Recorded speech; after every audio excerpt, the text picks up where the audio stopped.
La catedral,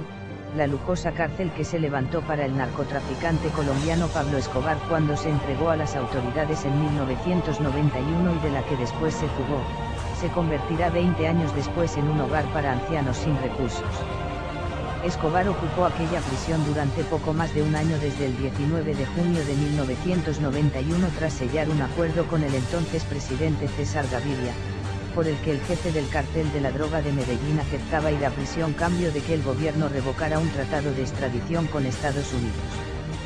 La catedral contaba con lujosas habitaciones, salas de juego, gimnasio, una catarata natural y hasta cancha de fútbol, un lugar que tenía abiertas las puertas sin restricciones a familiares, amigos y socios del narcotraficante. Con vistas privilegiadas sobre Medellín, desde esa celda de oro Escobar controlaba sus negocios mafiosos, ordenaba asesinatos, que se llevaban a cabo en el interior del mismo recinto, y celebraba fiestas con abundancia de alcohol, drogas y mujeres junto a sus secuaces, algunos de ellos también cautivos en la catedral. Cuando salieron a la luz estas actividades, Gaviria se vio obligado a trasladar a Escobar a una cárcel de verdad, pero el que era considerado el mayor narcotraficante de la historia de Colombia se enteró de esa decisión y en la noche del 21 de julio de 1992 se fugó. Esa fue la que se considera su segunda gran burla al Estado colombiano y al expresidente Gaviria. Con Escobar fugado, la catedral quedó vacía y los vecinos de Envigado, persuadidos de que sus muros escondían una fortuna, saquearon durante meses la edificación, piedra a piedra. Durante años las ruinas fueron un lugar de peregrinación para turistas, sobre todo extranjeros que solían acampar en la zona, mientras los más intrépidos seguían en busca del tesoro. El destino de la catedral cambió de rumbo en 2007 con la llegada de un grupo de monjes benedictinos que levantaron entre los muros que quedaban en pie un espacio de paz y oración. Habían pasado 15 años desde que Pablo Escobar se escapó de su propia cárcel, construida sobre terrenos que eran de su propiedad, y la comunidad benedictina planteó a la alcaldía de Envigado la posibilidad de crear un espacio turístico religioso en un lugar abundado tanto por el pecado. Así lo explicó el Kindélez,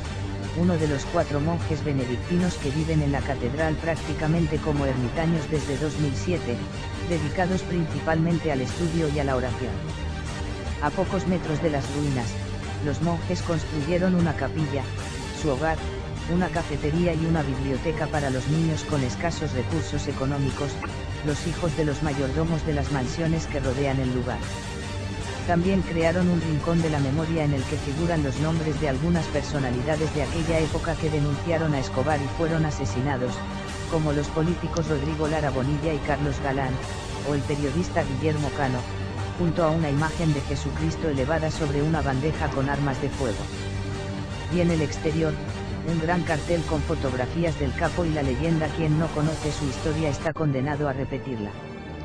A las muchas personas que siguen acercándose a la catedral, los monjes les piden orar por los que murieron en este lugar, según Bell. Ahora, 5 años después de su llegada, los benedictinos están a punto de convertir el espacio en un centro de cuidado para los ancianos de Envigado, que esperan esté listo en septiembre próximo. El hogar es para personas de escasos recursos o desvalidos y no tendrán que pagar, aseguró el monje, quien explicó que algunos de los miembros de la comunidad ya están adquiriendo conocimientos en medicina para cuidar a los ancianos. Pablo Escobar murió a manos de la fuerza pública en diciembre de 1993, un año y medio después de su fuga, pero sus huellas siguen vivas en Colombia y sobre todo en Medellín, epicentro de la actividad criminal del mayor narcotraficante de la historia del país y del mundo. Si te ha gustado el vídeo no olvides suscribirte. Un espacio de paz y oración. Habían pasado 15 años desde que Pablo Escobar se escapó de su propia cárcel, construida sobre terrenos que eran de su propiedad, y la comunidad benedictina planteó a la alcaldía de Envigado la posibilidad de crear un espacio turístico religioso en un lugar abundado tanto por el pecado. Así lo explicó el Kindélez, uno de los 4 monjes benedictinos que viven en la catedral prácticamente como ermitaños desde 2007, dedicados principalmente al estudio y a la oración. A pocos metros de las ruinas, los monjes construyeron una capilla, su hogar, una cafetería y una biblioteca para los niños con escasos recursos económicos, la de fútbol, un lugar que tenía abiertas las puertas sin restricciones a familiares, amigos y socios del narcotraficante. Con vistas privilegiadas sobre Medellín, desde esa celda de oro Escobar controlaba sus negocios mafiosos, ordenaba asesinatos, que se llevaban a cabo en el interior del mismo recinto, y celebraba fiestas con abundancia de alcohol, drogas y mujeres junto a sus secuaces, algunos de ellos también cautivos en la catedral. Cuando salieron a la luz estas actividades, Gaviria se vio obligado a trasladar a Escobar a una cárcel de verdad, pero el que era considerado el mayor narcotraficante de la historia de Colombia se enteró de esa decisión y en la noche, los hijos de los mayordomos de las mansiones que rodean el lugar. También crearon un rincón de la memoria en el que figuran los nombres de algunas personalidades de aquella época que denunciaron a Escobar y fueron asesinados, como los políticos Rodrigo Lara Bonilla y Carlos Galán, o el periodista Guillermo Cano,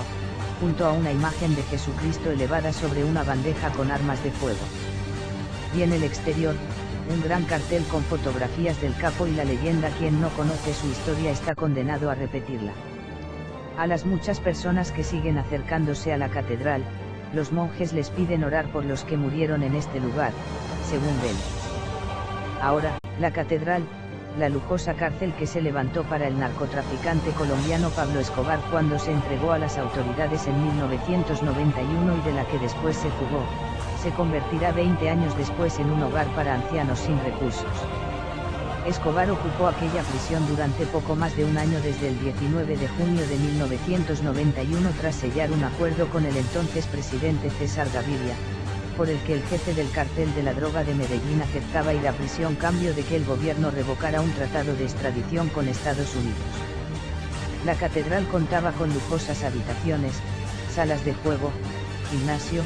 una catarata natural y hasta cancha. El 21 de julio de 1992 se fugó. Esa fue la que se considera su segunda gran burla al Estado colombiano y al expresidente Gaviria. Con Escobar fugado, la catedral quedó vacía y los vecinos de Envigado, persuadidos de que sus muros escondían una fortuna, saquearon durante meses la edificación, piedra a piedra. Durante años las ruinas fueron un lugar de peregrinación para turistas, sobre todo extranjeros que solían acampar en la zona, mientras los más intrépidos seguían en busca del tesoro. El destino de la catedral cambió de rumbo en 2007 con la llegada de un grupo de monjes benedictinos que levantaron entre los muros que quedaban en pie